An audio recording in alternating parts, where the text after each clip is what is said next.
et de favoriser l'innovation collective. Voilà, il y a trois choses qui me motivent, qui font que je fais ce boulot. La première, c'est la question de la place de l'individu dans le collectif.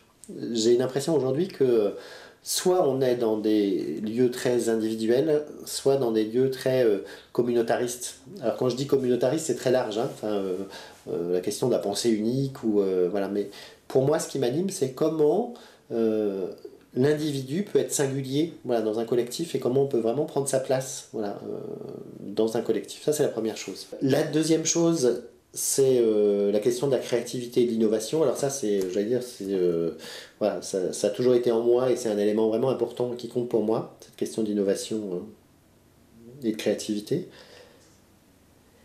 Et puis le troisième élément, c'est la question du changement.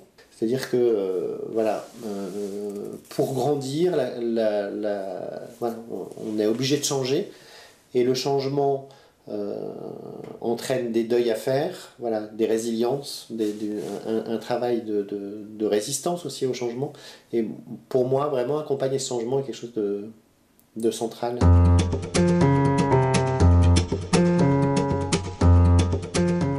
Si je regarde vraiment en arrière, il y a la question sur la question de la place de chacun. Moi, je suis le 15e d'une famille de 16, une famille agricole. Et donc, pour moi, en tant qu'enfant, avoir sa place, puis avoir sa place quand on n'est pas intéressé par l'agriculture, c'est un vrai enjeu, voilà, de mon histoire. Ensuite, voilà, il y a eu plusieurs étapes. Mon premier travail était dans des ONG parisiennes autour de la mise en réseau et de développement agricole à un moment en Afghanistan, dans les années 89-90. C'était la période où les Russes quittaient l'Afghanistan et où les talibans n'étaient pas encore installés. Du coup, je me suis retrouvé dans un milieu social autre, voilà, un peu plutôt culturel, plutôt intellectuel et plutôt politique. Et vraiment, c'était un grand plongeon. Et puis cette idée de rencontrer des personnes différentes est devenue vraiment quelque chose d'important pour moi. Après ces 3 ans de l'humanitaire, j'ai vraiment retrouvé une passion d'enfant. Voilà, je rêvais d'être fleuriste.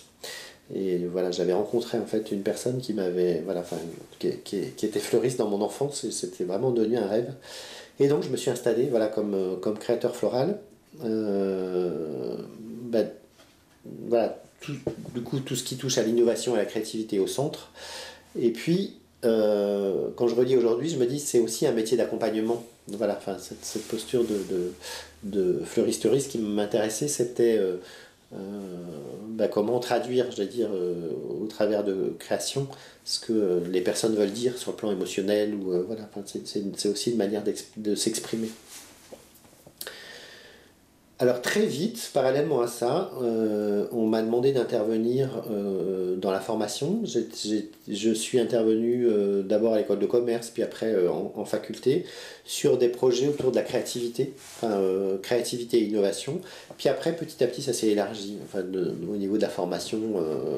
Et puis j'ai commencé aussi à intervenir en entreprise sur des formations d'abord de positionnement, innovation, puis après plus largement autour de la question du management, de l'organisation dans l'entreprise. En tout cas, cette partie formation me plaisait beaucoup parce qu'il y avait quelque chose autour de la transmission, et puis autour de permettre à l'autre, voilà, aussi de se développer, vraiment un accompagnement. 2 mois après avoir revendu la boutique, j'étais sur un congrès et j'ai rencontré Charles Rogeman, qui est le créateur de la thérapie sociale. La thérapie sociale, c'est une manière d'intervenir autour de la question du vivre et travailler ensemble sur des lieux de tension. Je me suis formé avec lui pendant 3 ans, voilà, et j'ai intégré, voilà, toute une posture dans l'accompagnement qui s'ajoutait, voilà, à tout ce que je faisais autour de l'innovation et la créativité.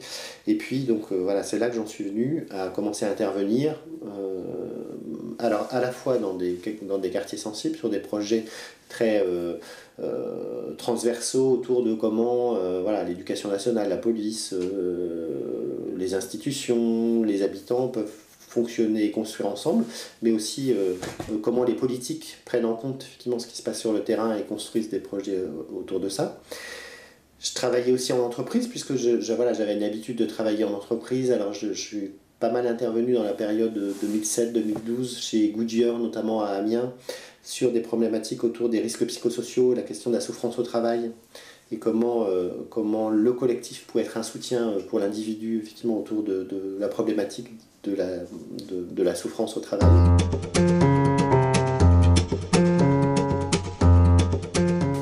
Pour moi, il y a deux éléments importants dans la posture. C'est à la fois, je ne suis pas l'expert, c'est pas moi qui sais à la place des autres, mais je vais vraiment accompagner le travail qui va se mettre en place. Et puis la deuxième chose, c'est une posture de chacun est légitime autour de la table, qui qu'il soit, et je vais accompagner la personne dans sa légitimité.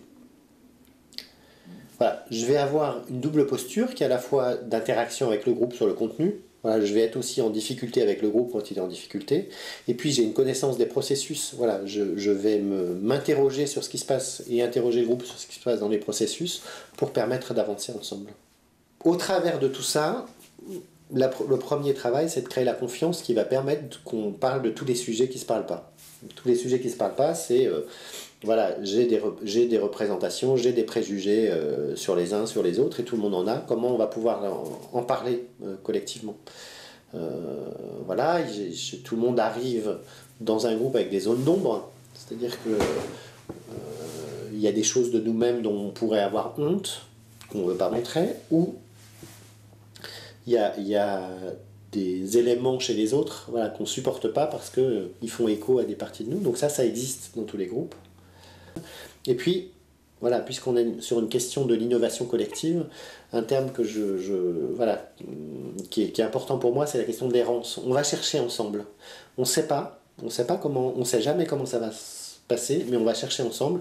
Et dans cette recherche ensemble, eh ben, il va y avoir des moments où on se perd, où voilà, enfin, comme un artiste devant sa toile, il y a ce moment effectivement de co-construction qui demande à ce qu'il y ait cette période à traverser, qui est jamais confortable pour les uns pour les autres. Ce que je sais, c'est que moi je le connais, donc je peux accompagner effectivement sur ce plan-là.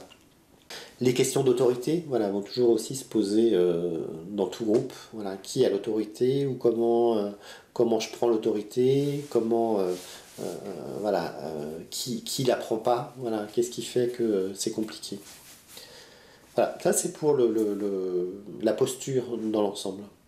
Ensuite, la question de la proximité et de la distance dans l'accompagnement, pour moi, il est vraiment aussi au cœur de mon travail. C'est-à-dire que j'ai observé depuis une vingtaine d'années que je travaille dans la formation et l'accompagnement, que à partir du moment où on est dans l'accompagnement, il y a des choses spécifiques qui se mettent en place.